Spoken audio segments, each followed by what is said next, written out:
자, 여러분 반갑습니다. 자, 이번 시간에 우리가 교재요. 194쪽으로 들어갈 건데, 지난번에 우리가 살펴봤던 게 뭐냐면, 일본의 어떤 침략전쟁, 아시아점 태평양 전쟁이다라는 걸 살펴봤고요. 자, 그 과정에서 각 국가들이 이제, 민족운동, 저항운동이 있었던 거고요.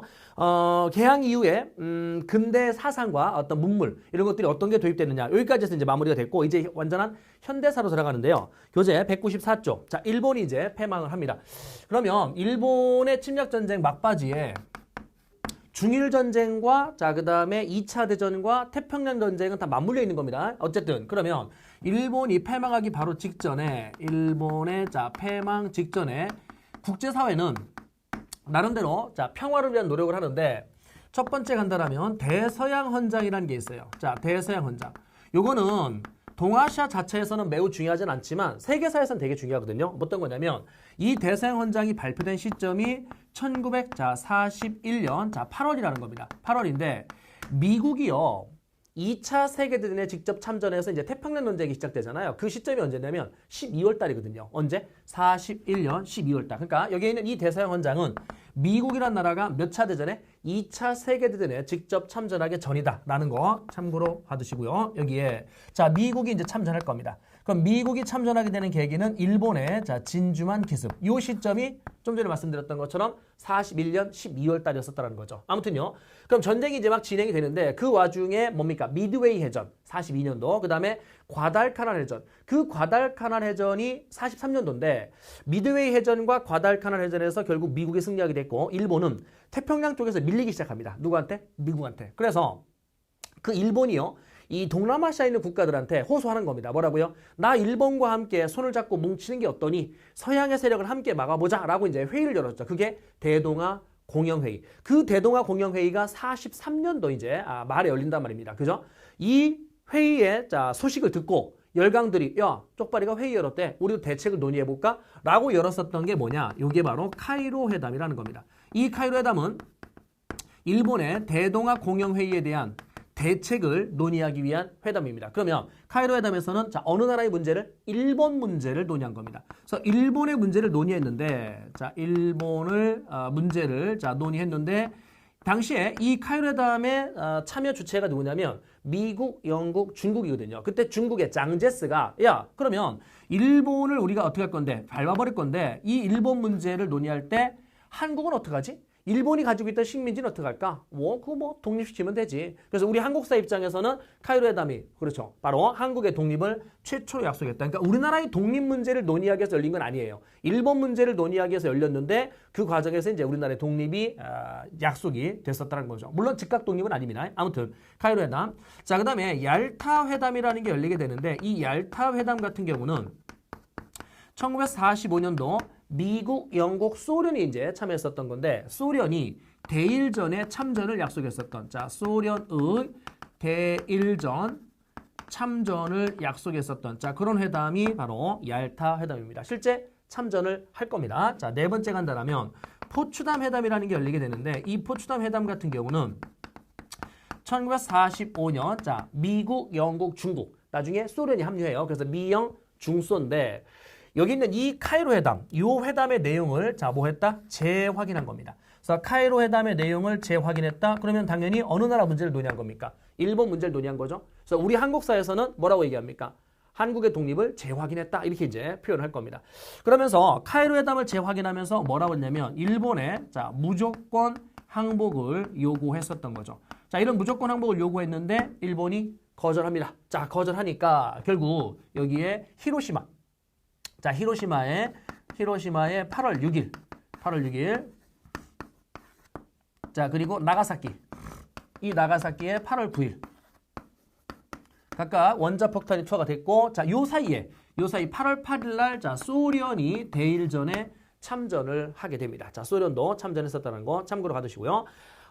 그 다음에 이제 일본이 8월 15일에 항복을 선언하게 되죠. 항복문서에 서명을 하게 됩니다. 그럼 이제 전쟁이 일단락이 됐는데 이때 일본이 패망하는 이 시점에 미국의 구상을 볼게요. 무슨 말이냐면 미국이 생각하고 있었던 아시아의 질서. 그러니까 2차 대전 이후에 미국은 아시아를 어떻게 재편하고 싶었는지 미국의 아이디어를 본다면 일단은 중국에 대해서는 국민당 중심의 자, 정부를 만들어야지라는 생각을 합니다. 당연히 자, 공산당이 아닌 자, 우익 정권을 만들고 싶었겠죠. 그래서 공산당 중심의 국민당 중심의 정권을 수립하자.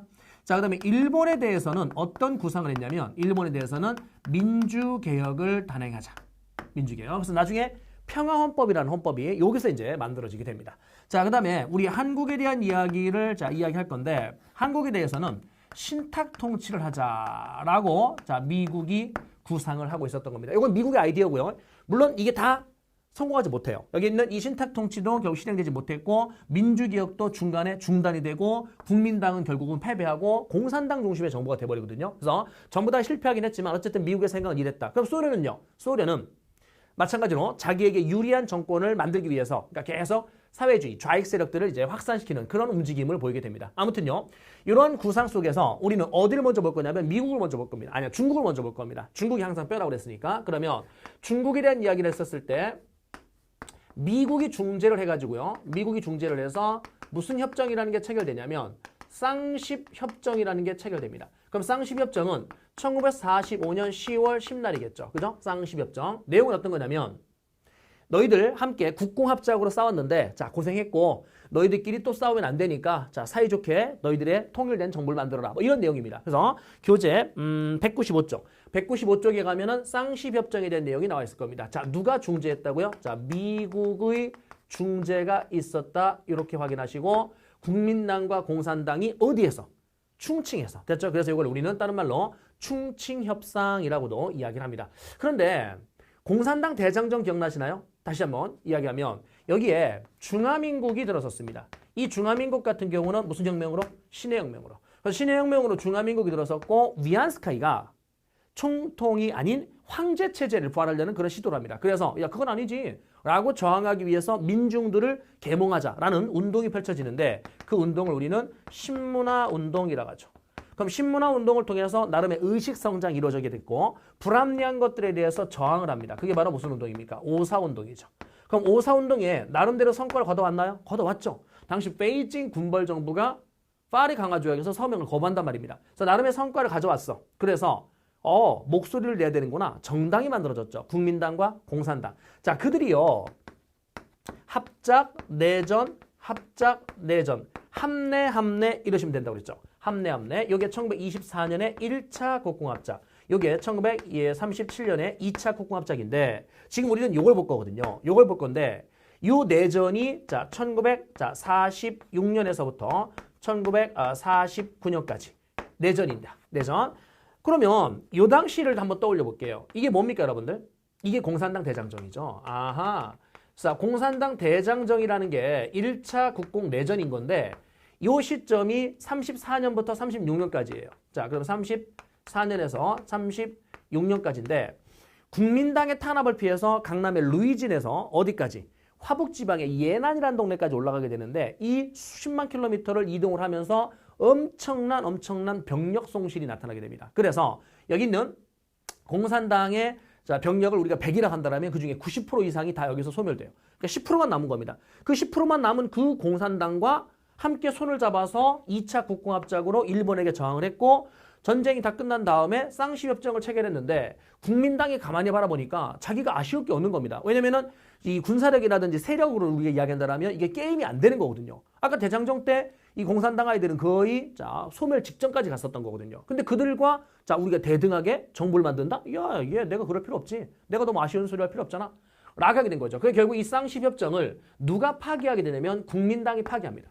자, 국민당이 파기해서 여기에 무슨 내전이 벌어지냐면 국공내전이 벌어지는데 제가요 지난번에 한번 말씀드렸는데 현대사, 그러니까 일본이 패망한 1945년부터는 동아시아라는 이 과목 안에서 주제가 안 묶여요. 주제가 안 묶이다 보니까 45년 이후부터는 단순 연도 문제가 한 두 문제 정도 나오거든요. 그래서 45년 이후부터 각 국가들의 주요 정치적 사건은 연도를 외우시기 바랍니다. 자, 국공내전은 1946년부터 49년까지입니다. 그랬을 때 국공내전이 발발되었다. 자, 내전이 발발되었다. 초기에는요.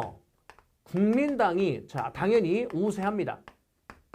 그럼 국민당이 여기에 있는 전국의 주요 도시들을 모두 장악을 했고요. 주요 도시를 장악했고, 자, 두 번째. 공산당의 근거지가 어디죠? 공산당의 근거지는 화북지방입니다. 예난 지방이죠. 그래서 이 화북지방. 자, 또 하나 보면 공산당이 그나마 또 세력을 가지고 있었던 게 만주예요. 무슨 말이냐면 만주에서 여러분들 한중연합작전을 했었던 거기에 김일성이 들어간다고 그랬는데 동북항일 연군이 있었는데 그 동북항일 연군을 공산당 애들이 주도했거든요. 그러니까 만주 쪽에서 중국 공산당이 그나마 또 세력을 가지고 있었던 겁니다. 어쨌든 그러면 자, 여기 있는 만주 지방 여기까지 자, 모두 다 장악을 해버린 겁니다. 전쟁 초반에 주요 도시를 이미 다 장악해버렸고 자, 그다음에 공산당의 그나마 세력이 좀 유지가 되고 있었던 화북지방이라든지 만주지방 이쪽까지 장악을 해버림으로써 공산당은 지금 엄청난 자, 뭐를요? 위기를 자, 맞이하게 된 겁니다. 자, 그때 공산당의 위기 이렇게 봅시다.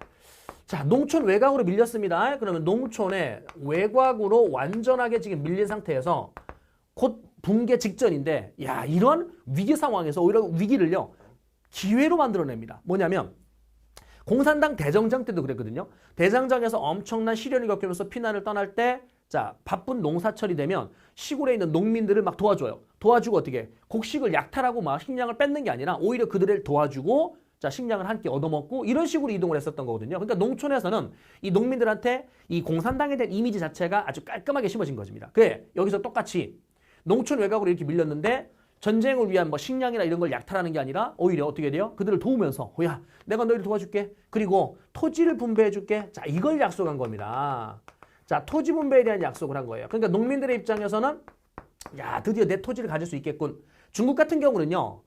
당나라의 안사이난 기억나시나요? 그 당나라 때의 8세기 안사이난 그 이후에 지주 전호제. 그래서 중국의 왕조가 망할 때까지 쭉 지금 현재까지도 쭉 지주 전호제거든요. 그러니까 대다수의 농민들은 자기 토지가 없단 말입니다. 근데 여기서 뭐라고 합니까? 토지 나눠줄게 이렇게 이제 약속했지 않습니까? 그럼 당연히 자, 여기 있는 이 공산당에 대한 지지율이 점차 자, 지지율이 뭐 되기 시작한다? 예, 살아나기 시작한다는 겁니다. 반면에 여기 있는 이 국민당은 전쟁에서 패배할 건데 패배 요인, 즉 지지율이 떨어져요. 첫 번째는 자, 무슨 파 청산을 미흡하게 했냐면 친일파 청산을 하지 않았어요.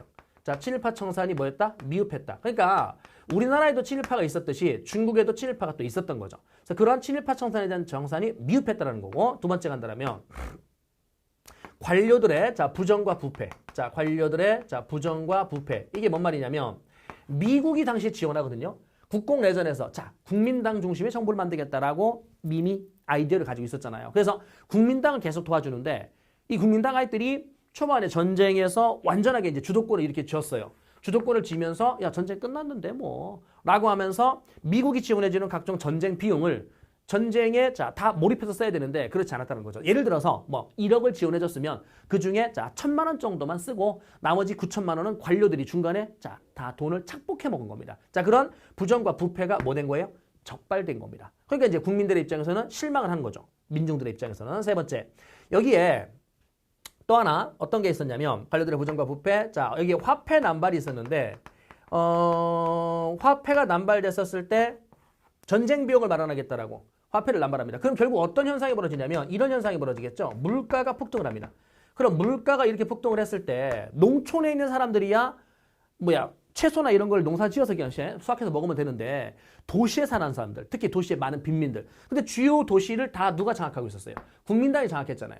그런데 물가가 어떻게 돼버립니까? 올라버리죠. 그러니까 이렇게 된 거죠. 민중들의 입장에서 불만이 커지는 겁니다. 그래서 이런 다양한 요인에 의해서 결국은 자, 누가 승리하게 되냐면 여기 있는 공산당이 자, 승리하게 됩니다. 그래서 다섯 번째, 자, 여기 다섯 번째 쌤은 지울게요. 5번이라고 쓸게요. 5번에 가시게 되면 국공내전이 이제 마무리가 되는데 이렇게 제목을 다룹시다. 국공내전이 마무리가 될 건데 공산당이 자, 승리하게 됩니다. 자, 이 공산당은 중국 본토를 차지하게 된 거죠. 그래서 중화인민공화국을 이렇게 자, 수립하게 됩니다. 중화인민공화국을 수립한다. 국민당은요, 패배했죠? 자, 국민당은 패배하게 됐고, 자, 어디로 가게 되면 타이완으로 갑니다. 타이완을 이동해서 타이완 정부, 즉 대만 정부를 만들게 되죠. 대만 정부를 만들었다. 이때 유엔에서는 그러니까 유엔이라는 게 1945년도 10월 달에 만들어진 자, 국제연합을 말하는데 이 국제연합에서는 자, 누가 합법정부지? 누가 공식정부일까? 라고 했었을 때 여기에 누구를요? 대만정부. 얘를 공식정부로 인정합니다. 자, 얘네들은 정부가 아니다라고 유엔 가입을 시켜주지 않아요. 그러니까 유엔에 정식 가입돼서 공식 국가로 인정된 거는 바로 타이완입니다. 그러면 타이완의 정식 국호가 뭐냐면 중화민국입니다. 자, 중화민국. 요 정도 확인하시고요. 교재예요. 여러분들 그 몇 쪽을 이어서 보시냐면 교재가 조금 왔다 갔다 할 거거든요. 왔다 갔다 할 건데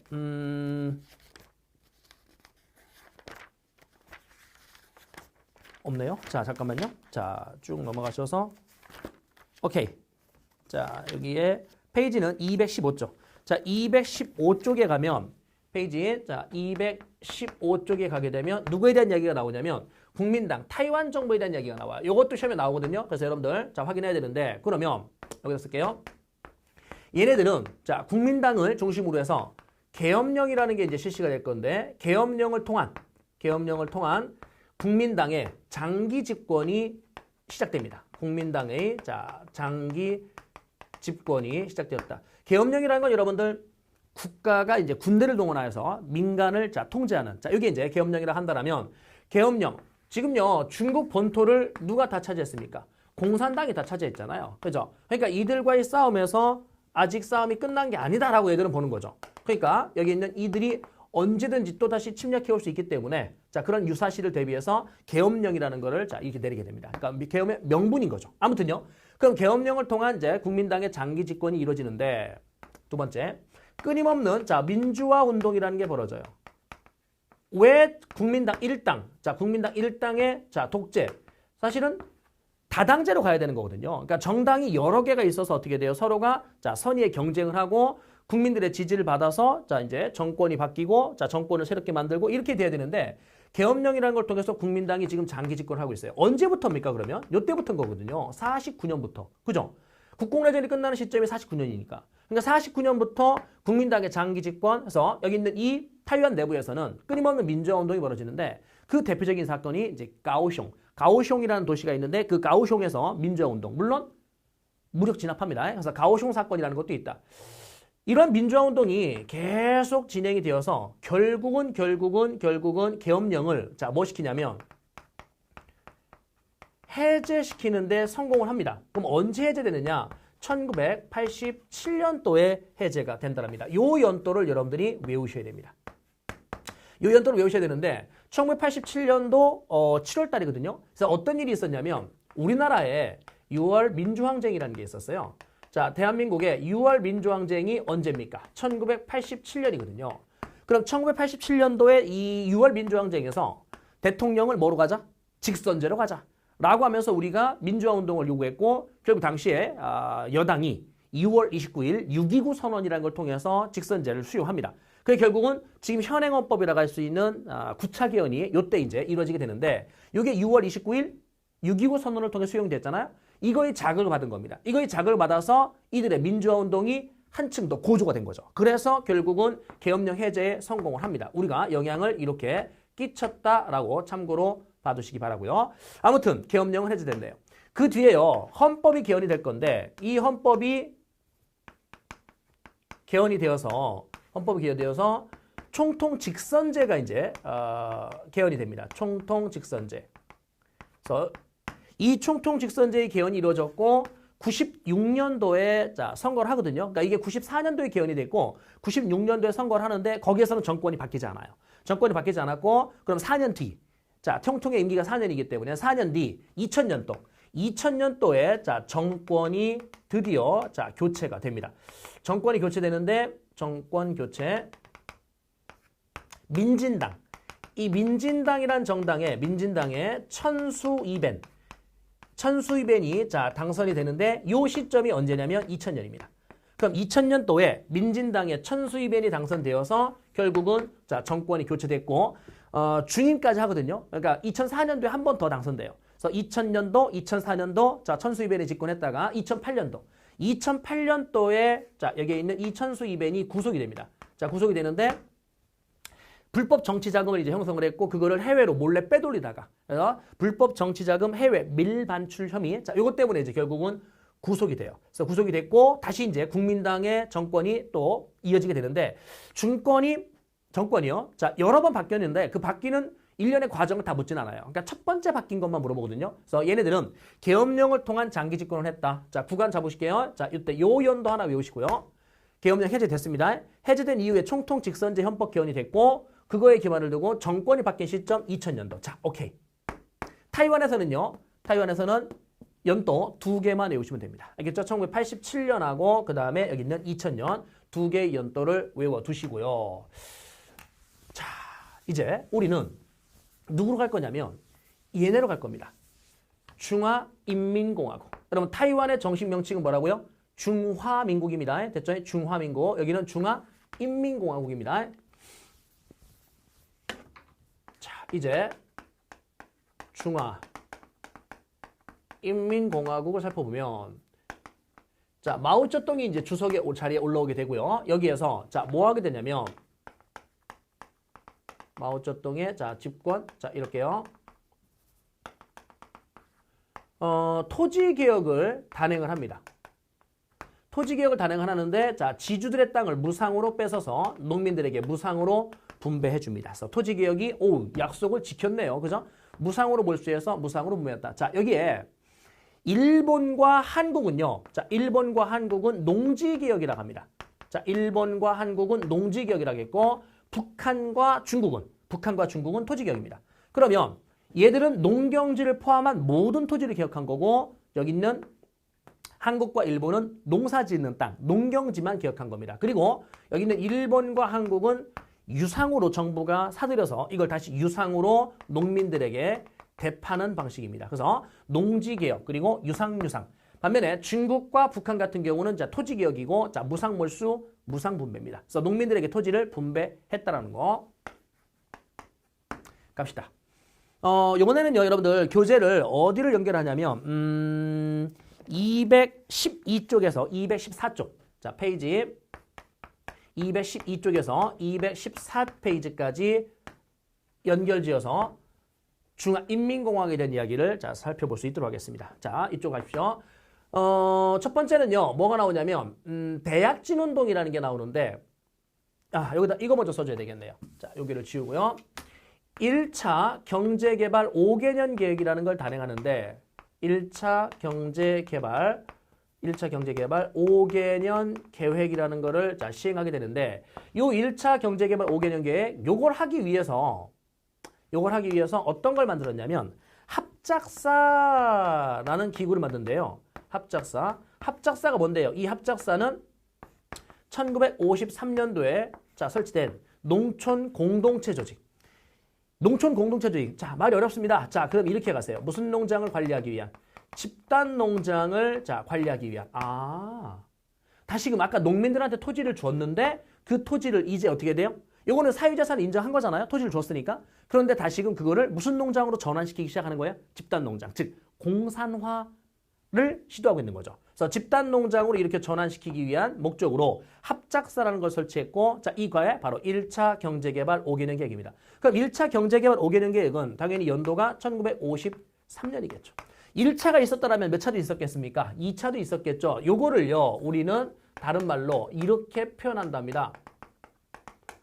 대약진 운동이라고 표현한답니다. 그래서 얘가 2차 경제개발 5개년 계획이다. 이렇게 가신다면 연도는 몇 년이겠습니까?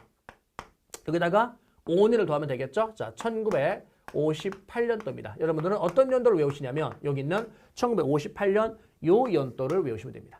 자, 2차 경제개발 5개년 계획은 다른 말로 무슨 운동이라고 표현했다? 대약진 운동이라고 표현했다. 이랬을 때 기존에 이 합작사를 무슨 공사로 개편할 거냐면 인민공사라는 걸로 개편합니다. 그럼 인민공사도 당연히 58년이겠죠.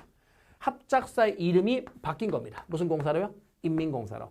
그럼 여기도 마찬가지로 자, 무슨 농장을? 예, 집단 농장을 관리하기 위한 자, 그러한 시스템, 즉 공산화를 지금 확대시켜 나가는 겁니다. 됐죠? 자, 세 번째 간다라면 이 대약진 운동은 경제개발 5개년 계획인데 이 5년을 채우지 못해요. 5년을 채우지 못하고 자, 중간에 중단돼 버리거든요. 그래서 60년 혹은 61년이라고 표현하는데 그 연도는 중요하지 않고 5년을 채우지 못했다. 그러면 이 대학진 운동은 실패한 운동이네요. 그죠? 실패 요인이 뭐냐는 겁니다. 실패 요인에서 요거죠.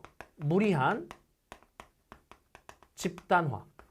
그러니까 농민들을 충분히 납득을 시켰었어야 돼요. 공산주의라는 거는 말이야. 이렇게 가는 거야. 사회자산을 부정하고 공동생산, 공동분배, 함께 일하고 함께 나눠 먹어서 다 같이 행복하자라는 거야. 라는 걸 충분하게 납득을 시켰어야 되는데 그렇지 못하고 자 여기에 무리하게 진행을 한 겁니다. 그러니까 농민들은 당황을 하는 거예요. 왜 당황을 했냐면 공산당이 승리할 수 있게끔 지지해 줬었던 이유가 뭡니까? 무슨 분배를 약속했기 때문에 토지 분배를 약속했기 때문에 근데 실제 토지 분배 했어요? 안 했어요? 했죠. 토지 줬잖아. 토지 줬는데 자, 좀 이따 어떻게 돼요? 야, 이거 하지 말자, 이제. 집단농장 하자. 이렇게 이제 다시 집단농장으로 전환시키는 이 과정에서 실망을 한 겁니다. 왜요? 줬다 뺏는 느낌? 자, 나한테 줬다가 다시 뺏어가는 느낌? 이런 거죠. 그러니까 이제 이 정부에 대한 불만이 커지는 거죠. 그래서 무리한 집단화. 이게 실패 요인이 되고요. 두 번째는 비과학적 생산 방식. 자, 비과학적 생산 방식 이렇게 간다라면 당시에 농업에 있어서요. 농업 생산량을 늘리기 위해서 자, 뭐 하게 되냐면 이 작물들을 너무 촘촘히 심어요. 그리고 너무 깊이 심어요. 깊이 심으면 뿌리가 깊이 내려가지고 이게 더 많이 자랄 거라 생각했는데 품종을 개량해야 되는데 그런 게 아니라 기존 품종에다가 그냥 단순히 깊게만 심으면 오히려 자, 더 뿌리가 많이 내려서 영양분을 많이 먹고 잘 자라겠지? 이런 단순한 생각. 어떻게 돼요? 너무 깊이 심으니까 발화가 안 되는 겁니다. 뚫고 못 나오는 거죠. 혹은요, 너무 촘촘히 심었어요. 촘촘히 심다 보니까 작물과 작물들이 나중에 자, 줄기가 쭉 자랐을 때 너무 달라붙어 있잖아요. 그러니까 햇빛이 충분하게 못 들어가요. 그러다 보니까 그 안에 있는 작물들이 연글지 못하는 이런 농업의 실패. 또 하나 본다면 참새 쫓기마 이런 것도 있어요. 뭐냐면 참새들이 와서 작물들을 갉아먹으니까 이게 아까운 거야. 그래서 어떻게 돼요? 생산량을 늘리기 위해서 농민들이 하루 종일 논두렁에 밭두렁에 일정한 간격을 두고 서 있는 거예요. 그래서 참새가 접근하면 무조건 자 이거 어떻게 해요? 깽가리 치는 겁니다. 그래서 그들을 접근을 막았어. 그래서 생산량이 늘어났다고 생각을 했는데 오히려 부작용이 생긴 겁니다. 그러니까 참새가 가지고 있는 긍정적 측면을 간과한 거죠. 뭡니까? 병충해. 이 해충들을 잡아먹는다는 생각을 못한 거예요. 그래서 참새를 막 접근을 막아버리니까 해충들이 자 엄청나게 자 증가해가지고 오히려 농작물들을 다 갉아먹는 자 그러한 부작용. 그러니까 과학성이 떨어져요. 비과학적 생산 방식. 중화학공업을 이야기한다면 당시 이제 뭐라고 이제 이야기를 했냐면 여기에 있는 자, 미국이라든지, 자, 영국이라든지, 자, 소련이라든지, 자, 이런 강대국들이 자, 보유하고 있는 그런 중화학공업의 철강산업을 육성을 해서 뭐 10년 안에 그들을 따라잡겠다. 뭐 이런 식으로 호언장담을 했는데 기술력이 없어요. 기술력이 없어서 재래식 용광로. 그러니까 남들은, 다른 나라들은 전부 다 막 기계식으로 철강을 생산하고 있는데 얘들은 사람의 단순 노동력에 의존하는 자, 그러한 방식으로 재래식 용광로를 전국에 수십만 개를 설치합니다. 기술력이 부족한 거죠. 그래서 어쨌든 비과학적 생산 방식. 세 번째 간다라면 관료들의 과잉 충성. 5개년 계획이라는 게 시행되면서 나름대로 어떻게 돼요? 1년 단위마다 이제 목표치가 있었을 거 아닙니까? 올해는 요만큼 목표치가 있었을 텐데 자, 목표치를 이루지 못했어요. 과학성이 떨어지고 하다 보니까. 그럼 어떻게 됩니까? 정직하게 이번에 목표 미달입니다. 아 그래? 그럼 다음에는 오히려 목표량을 또 좀 더 줄여야 되겠구나. 이래야 되는데 그리고 문제점을 보완해야 되는데 그게 아니라 관료들이 거짓 보고 한 겁니다. 됐습니다. 달성했어요. 오 그래? 정말 대단한데? 그럼 내년 때는 더 늘려보자. 이래 된 겁니다. 그러니까 오히려 더 자 여기 있는 생산량이 자 목표에 이르지 못하는 그런 한계점. 자 관료들의 과잉 충성. 자 그다음에 네 번째 간다라면 자연재해.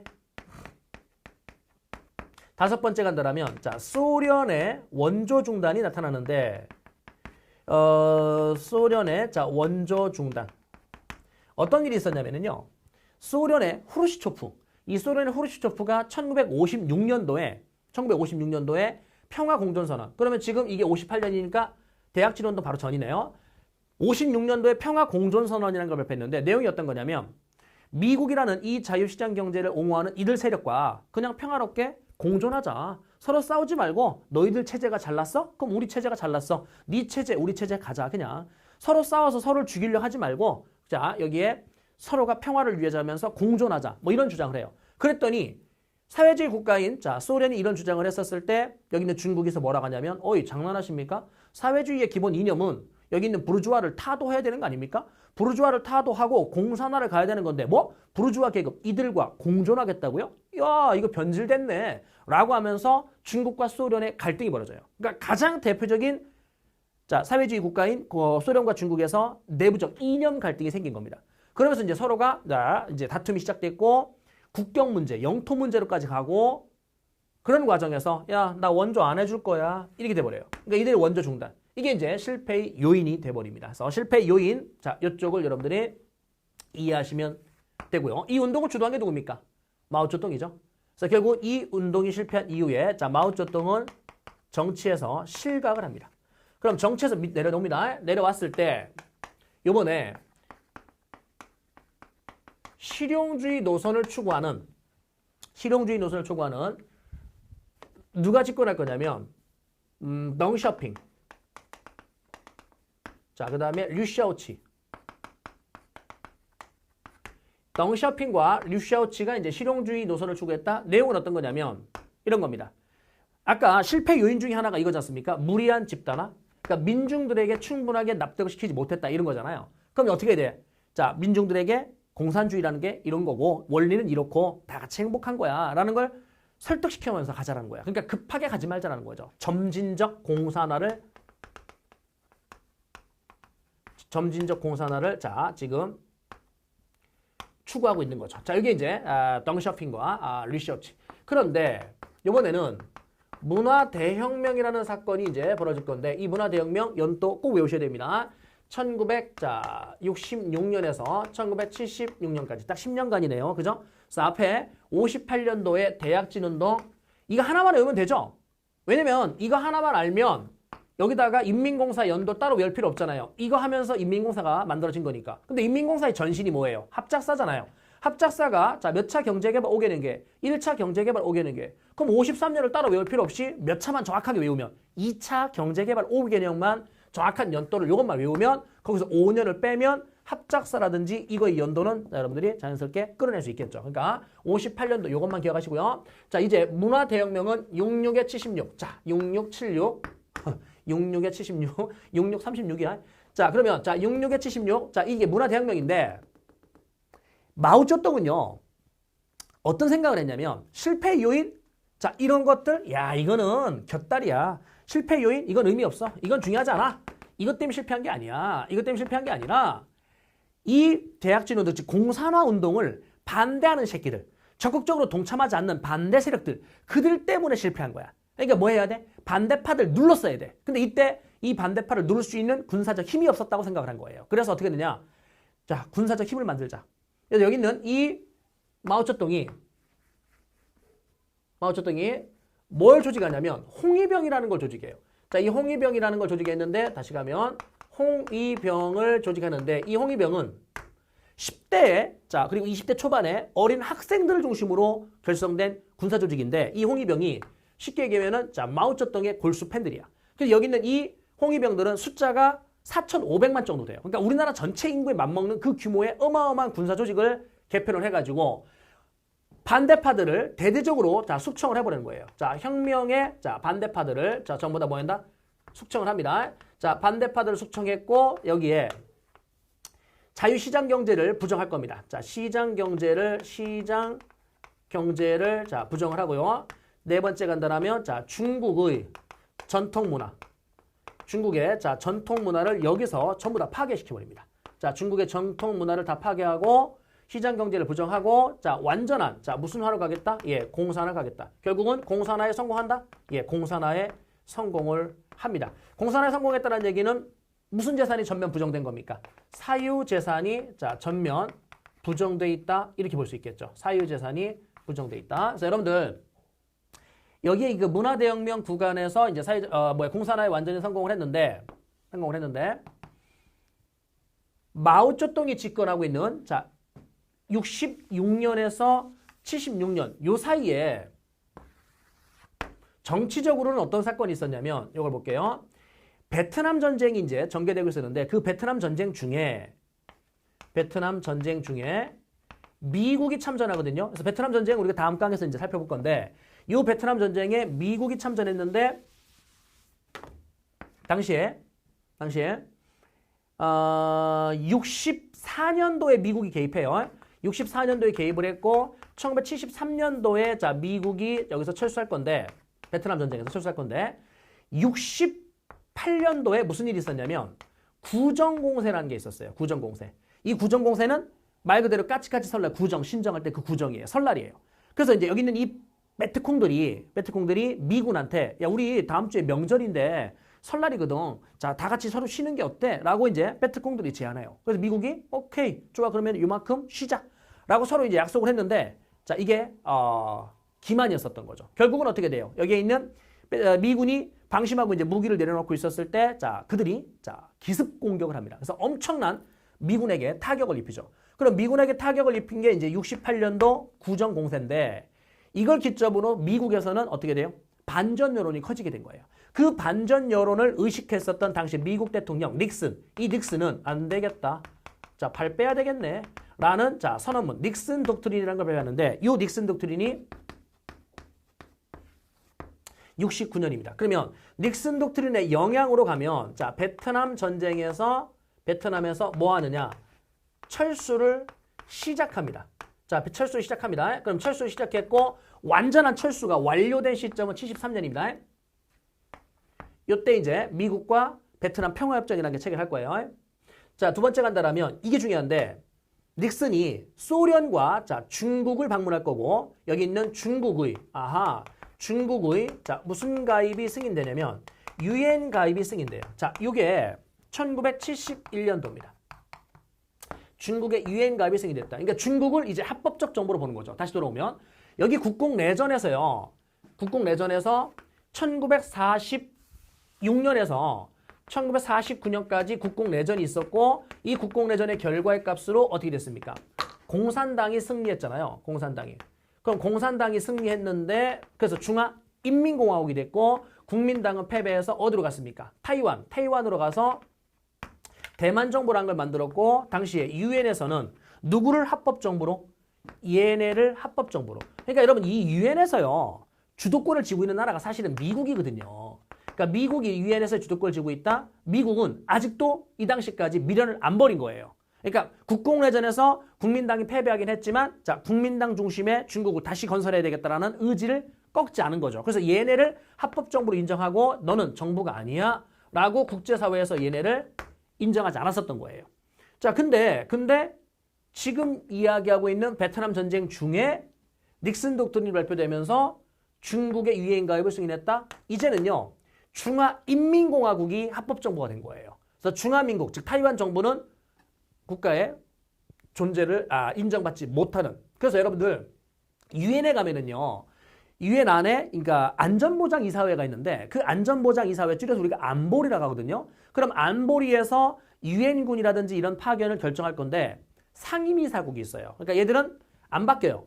비상임이사국은 일정 기간 동안에 이제 교체가 되는데 상임이사국 5개 나라. 그 5개 나라 힘센 나라 5개겠죠. 어쨌든 그러면 그 상임이사국이라 불려지는 5개 나라 안에 중국이 들어가 있는데 그 중국이 처음에는 누구였었던 거예요? 그렇죠.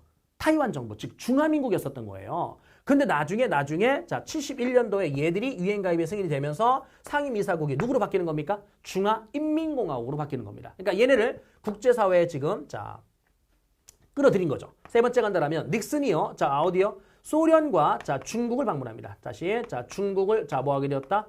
방문하게 되었다. 자 중국을 방문했다. 1972년도라고 할 수 있겠고요.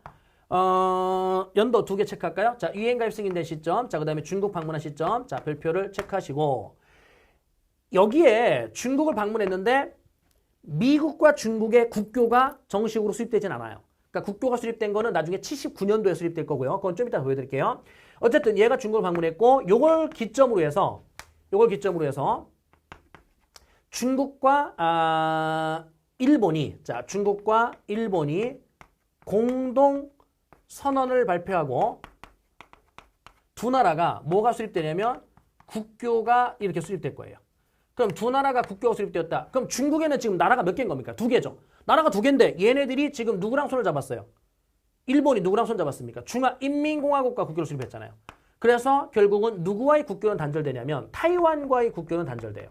일본과 타이완과의 국교가 있었는데 타이완과 국교가 자 뭐 된다? 단절된다. 이렇게요. 자 누구랑 손잡는 순간? 중화인민공화국과 손잡는 순간. 그래서 이게 무슨 독트린의 영향이라고요? 닉슨 독트린의 영향입니다. 그래서 북한은 여기 있는 누가 집권하고 있었을 때 마오쩌둥이 문화 대혁명을 하면서 집권하고 있는 시점에서 나타난 정치적 사건. 자, 이 정도. 다시 돌아오면은 문화 대혁명은 어쨌든 공산화 운동인데 성공한 겁니다. 그래서 공산화에 성공을 했는데 문제는 이 공산주의의 가장 큰 문제점이 바로 이거거든요. 생산 의욕이 저하된다는 거. 그럼 생산 의욕이 저하된다? 열심히 일하거나 대충 일하거나 시간만 똑같더라면 분배량이 똑같은 거거든요. 그러니까 여러분들이 수업 시간에 열심히 공부한 친구와 대충 공부한 친구들이 수업 시간에 똑같이 앉아만 있었다고 했어. 그랬더니 수능에서 어떻게 돼요? 똑같은 점수를 준다? 그럼 누가 공부하겠습니까? 시간만 때우면 되는데 공부할 필요 없죠. 그러니까 결국은 어떻게 돼요? 여기 있는 이 공산화에 성공을 했지만 계획경제체제라는 거에서 이 한계점, 근로의욕, 생산의욕이 자꾸 저하되면서 생필품이 부족해지게 돼요. 그러니까 먹고 사는 게 어려워지게 됩니다. 자, 그래. 여기 있는 76년도에 자, 마오쩌둥이 죽고 자연스럽게 누가? 덩쇼핑이 다시금 자, 권력을 잡게 됩니다. 그래서 앞쪽으로 한번 가볼게요. 자, 여기다가 마오쩌둥이 죽고 덩쇼핑이 자, 재집권했는데 그 덩쇼핑이 재집권했었을 때 이 모습을 이렇게 한번 얘기합시다. 흑묘론, 백묘론. 자, 이렇게 한번 얘기합시다. 흑묘론, 백묘론은 뭐냐면 자, 검은색 고양이, 하얀색 고양이 이런 뜻인데 묘자가 고양이 묘자입니다. 그럼 뭐 하자는 거냐면 덩쇼핑을 중심으로 해서 개혁 개방 정책을 펼칠 거예요. 그럼 덩쇼핑이 추진했었던 무슨 정책이라고요? 개혁 개방 정책입니다. 그래서 뭐 하게 되냐면 첫 번째 78년도에 인민공사라는 거를 해체합니다. 그럼 인민공사를 해체했다. 인민공사는 여러분들 무슨 농장을 관리하기 위한? 집단 농장을 관리하기 위한 거 아닙니까? 근데 이거를 해체했다는 얘기는 이제는 어떻게 돼요? 집단 농장이 아니라 가족 경영. 즉 가족 경영은 사유재산을 인정하고 있다는 겁니다. 자, 가족 경영을 자, 인정했다. 사유재산을 허용하고 있다는 얘기입니다. 자, 그 다음에 미국을 방문해서 자, 미국과 자, 국교가 수립이 될 건데 1979년도입니다. 1979년 요 연도 여시고 그러면 아까 닉슨이 왔었을 때는 누굴 만난 거고요? 마오쩌둥을 만난 거고 여기 있는 이 덩쇼핑과 자, 미국의 대통령은 누구냐? 카터 대통령. 카터 대통령 때 자, 정식 국교가 수립됩니다. 자, 그러면서 무슨 경제 체제를? 시장 경제 체제를 이들이 자, 적극적으로 자, 뭐 하고 있느냐?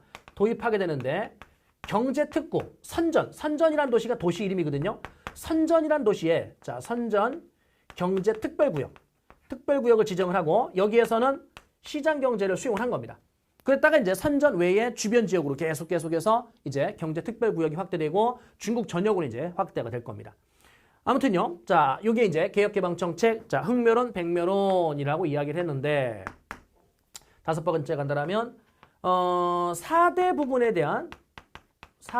부분의 현대화 뭐 이런 거 추구하거든요. 그럼 4대 부분의 현대화를 추구했다. 농업, 공업, 국방, 과학 뭐 그런 거 왜 필요 없습니다. 근데 이 중에 과학과 관련된 거는요. 이 당시 그 4대 부분의 현대화 이 과정에서 오늘날의 지금까지도 과학 부분에 대해서 1년에 투입되는 자, 예산이 얼마냐면 과학 한 부분만 400조 정도 돼요. 400조. 그러니까 우리나라 돈으로. 그러니까 우리나라의 1년 예산이 400조에서 500조 요 사이거든요. 그러니까 우리나라 1년 예산에 맞먹는 돈을 과학이라는 부분 하나에다가 집중 투자를 하죠. 그러니까 우주 산업이나 이런 것들이 자, 빠르게 자, 성장을 했었던 겁니다. 자, 어쨌든 4대 부분의 현대화, 나름대로 개혁개방정책, 중국이 엄청난 속도로 성장을 하게 됩니다. 경제적으로 이렇게 성장하고 있었을 때 얘네들이 학생들의 민주화 운동, 천안문 사태라는 민주화 운동이 벌어지는데 자, 이 연도 외우셔야 돼요. 1989년인데 1989년 천안문 사태 민주화 운동. 자, 민주화 운동이라더라. 당시에요. 류샤오보. 자, 아니야. 후야오방의 자, 사망을 계기로 시위가 자, 더욱더 확산이 되는데 이 후야오방 같은 경우는요. 이름에 이제 그 사료에서 이름이 나올 거거든요. 후야오방.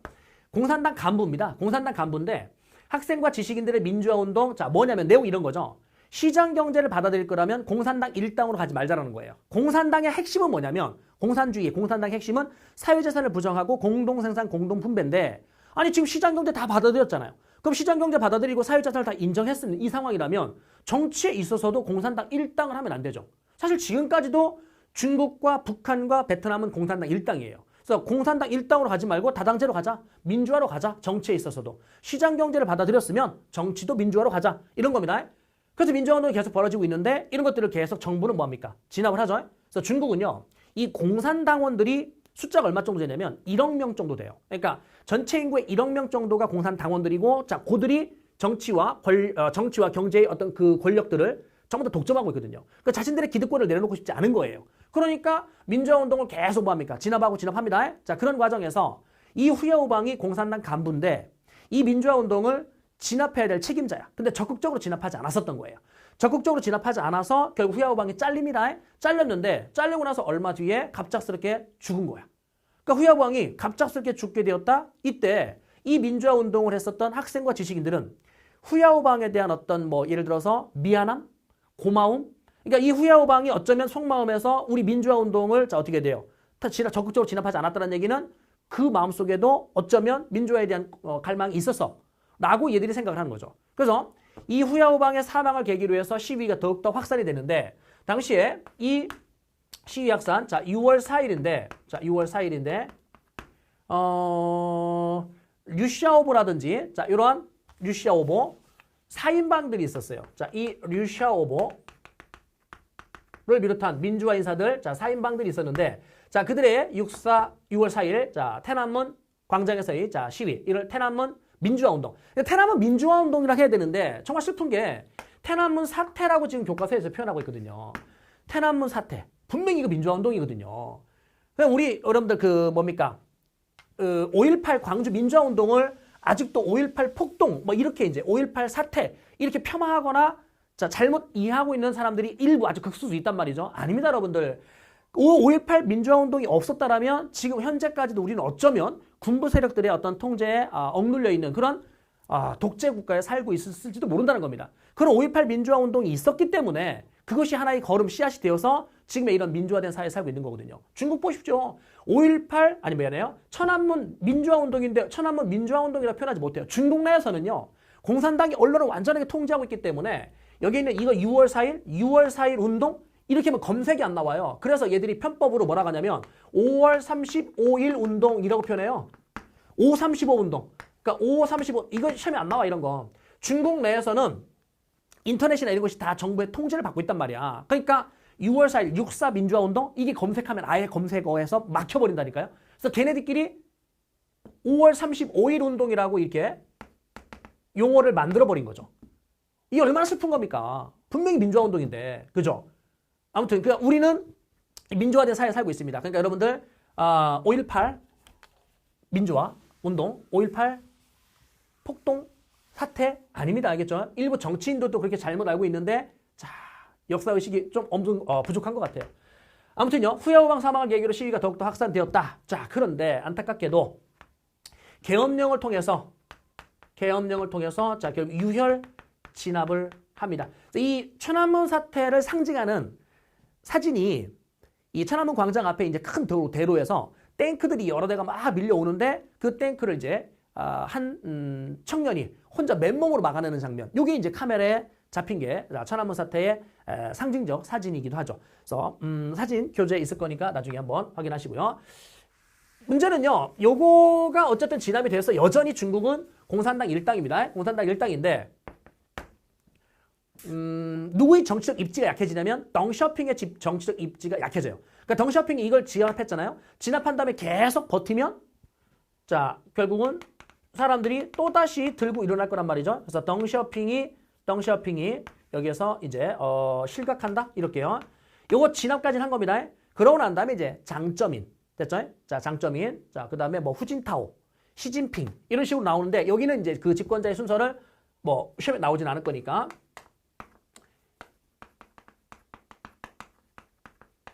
세계의 공장이다라고 불려질 만큼 엄청난 경제 성장을 했고요.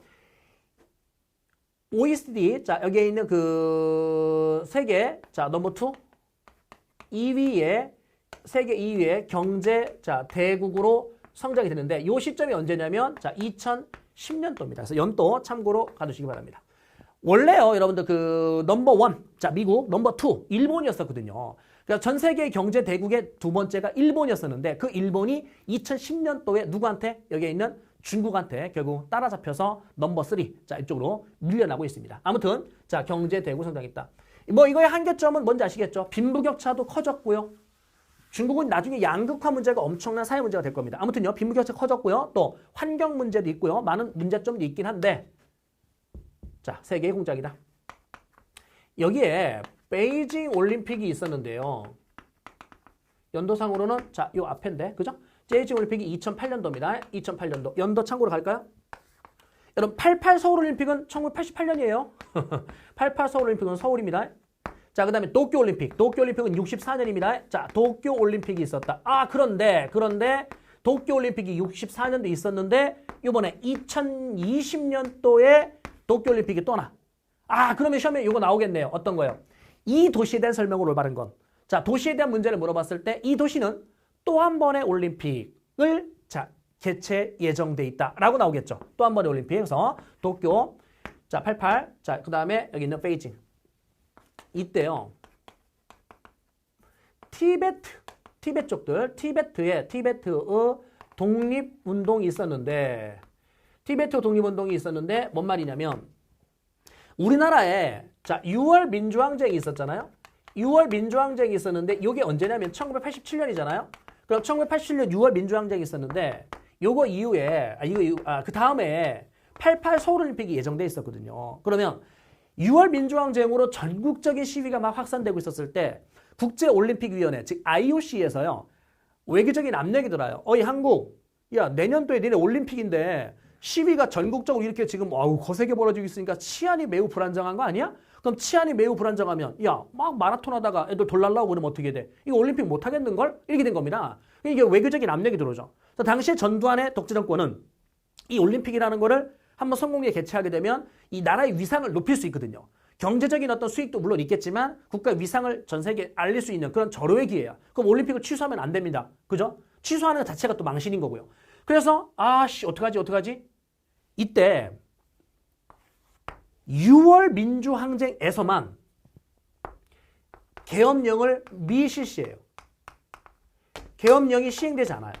그러니까 우리나라에 많은 민주화 운동이 있었는데 많은 민주화 운동에서 항상 어떻게 돼요? 정부는, 독재 정권들은 계엄령이라는 걸 통해서 즉 군대를 동원하여 이런 시위들을 강제 진압했었던 거거든요. 근데 6월 민주항쟁 때만 계엄령을 시행하지 못합니다. 그래서 결국은 어떻게 돼요?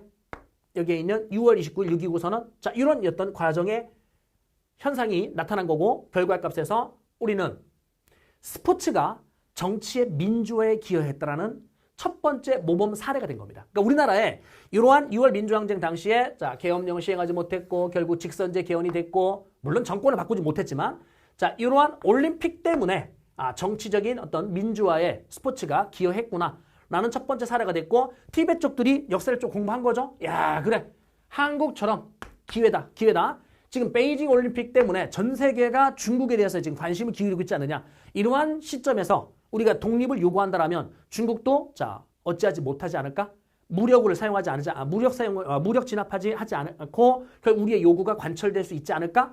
이런 기대 심리를 가지고 독립운동을 한 겁니다. 그래서 전 세계가 실제 많은 관심을 가져요. 또 한 번에 정치 민주화에 스포츠가 기여할 것이냐라고 관심을 가졌는데 중국은 눈치를 안 봐요. 그러니까 중국은 해외 나가서 여러분들 중국 사람들하고 같이 뭐 식당이나 이런 데서 같이 밥을 먹거나 하다 보면 얘들은 예의가 없는 것 같아요. 그러니까 주변 눈치를 아예 안 봐요.